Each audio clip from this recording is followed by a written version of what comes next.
Bienvenue sur Africa 24. Notre invité du jour est monsieur Nicolas Lawson. Il est le président du Parti du Renouveau et de la Rédemption au Togo. Nous aborderons avec lui l'actualité politique togolaise et notamment l'échéance présidentielle de 2015. Bienvenue et merci d'avoir accepté notre invitation. Merci pour m'avoir invité. Monsieur Lawson, dites-nous, vous avez choisi de ne pas vous présenter à cette échéance électorale de 2015. Vous parlez même de mascarade. Que reprochez-vous finalement à ce scrutin ? Non, tout le processus est vicié et de la composition de la CENI et de l'atmosphère même dans le pays et de la présence de l'État dans les différents villes et villages. Qu'est-ce que vous décriez au sein de la CENI ? La CENI, ce sont des gens qui ont été cooptés parce qu'ils représentent des intérêts donnés qu'on a connus depuis 25 ans. Est-ce que vous avez des preuves de ce que vous justifiez ? Absolument, absolument. Nous avons présenté un candidat. Nous sommes un parti extra-parlementaire. Nous animons la vie politique togolaise plus que d'autres, plus que le parti au pouvoir. C'est notre agenda et de l'avenir, notre vision 2025 que le pouvoir essaye de piller et il n'arrive pas à réaliser cela. Et en choisissant de ne pas vous présenter, est-ce que vous pensez que les choses vont changer ? Est-ce que vous pensez que les réformes vont être adoptées ? Est-ce que vous pensez que c'est la solution ? Non, nous avions proposé qu'il y ait un gouvernement de salut public et qu'une commission se mette. En quoi consistera-t-il ? C'est-à-dire, on ne peut pas aujourd'hui dire que l'équipe qui est en place soit en capacité de redresser ce pays.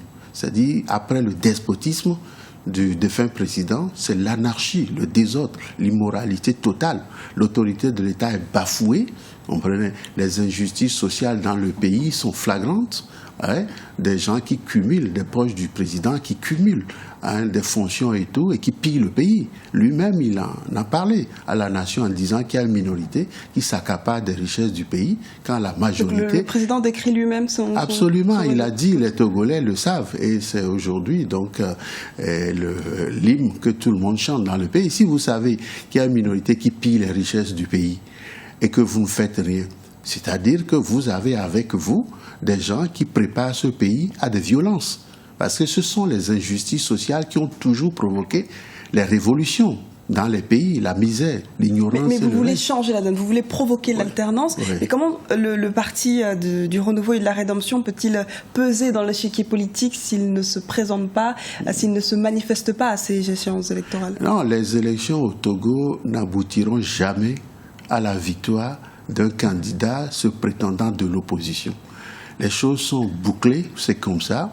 Donc vous êtes défaitiste, vous restez derrière le pouvoir et... Non, pas du tout, parce que je suis persuadé que les Togolais qui en ont ras-le-bol des injustices sociales, des gens qui cumulent des fonctions, des gens incompétents dans le gouvernement qui foutent rien et tout, le désordre total dans le pays, la misère, l'ignorance et tout le reste. Les Togolais sont fatigués de ça et ils sont en attente donc du grand soir.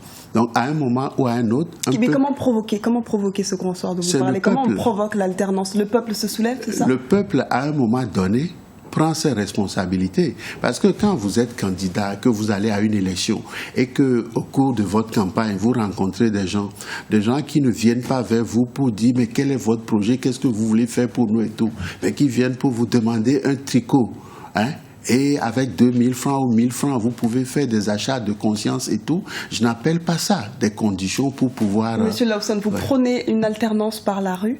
Non, je ne prône pas une alternance par la rue. Je dis tout simplement que le pays n'est pas prêt pour pouvoir... Il n'a pas suffisamment une force critique dans le pays qui puisse faire en sorte que si on vote pour un candidat de l'opposition, il puisse prendre le pouvoir. Mais il y a quand même des candidats de l'opposition qui se présentent à cette élection. Oui, mais c'est une plaisanterie. Ces candidats savent très bien qu'ils ne feront rien du tout, ils n'iront nulle part, ils accompagnent le pouvoir. Mais peut-être parce qu'ils ne sont pas unis, un front uni, un candidat unique de l'opposition. Non, ils ne seront jamais. Les prétendus opposants togolais ne seront jamais unis. C'est dans le combat pour la démocratie, avant la conférence nationale souveraine, pendant la conférence nationale souveraine, pendant la transition à la suite, j'ai vu des gens qui se battent pour eux-mêmes. C'est-à-dire, je veux être opposant, je suis opposant. Donc ça ne peut pas régler les problèmes du Togo. Monsieur Laouson, dites-nous, en ne participant pas à cette élection, qu'est-ce que vous allez faire finalement? Non, nous attendons. Nous ne sommes pas pressés. Vous attendez quoi? Nous attendons qu'ils fassent leur mascarade, leur comédie et tout.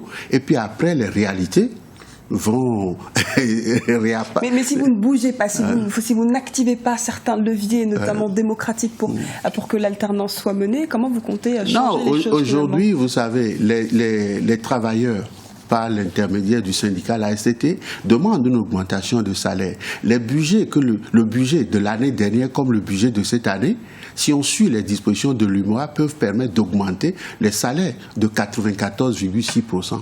Mais ils ne veulent même pas augmenter de 6% qu'ils avaient promis et tout.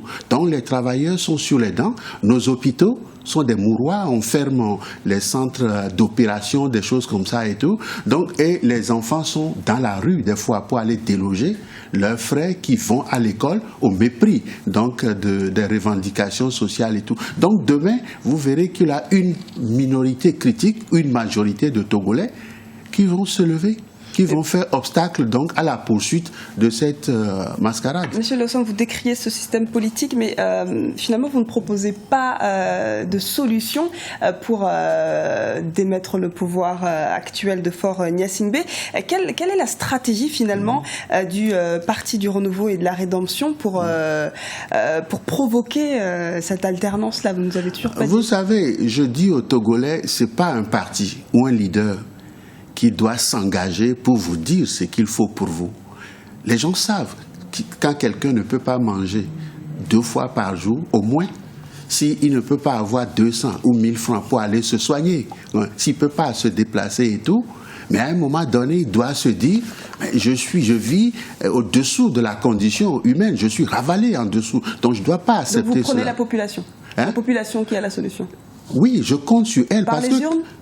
Pas par les unes, forcément, vous comprenez. À un moment ou à un autre, il va y avoir soit une révolution ou une révolte qui va pousser le chef de l'État à prendre des dispositions qui permettent donc l'apaisement dans le pays. Et c'est ça que je lui ai proposé en lui disant de former un gouvernement de salut public, de mettre les Togolais ensemble pour proposer une nouvelle constitution au pays qui reflète la réalité. Merci beaucoup d'avoir répondu à la question, Monsieur Laouson. Je rappelle donc que vous êtes le président du Parti du Renouveau et de la Rédemption au Togo. C'est moi qui vous remercie. C'était l'invité du jour. Merci de nous avoir suivis. Restez sur Africa 24, l'information continue.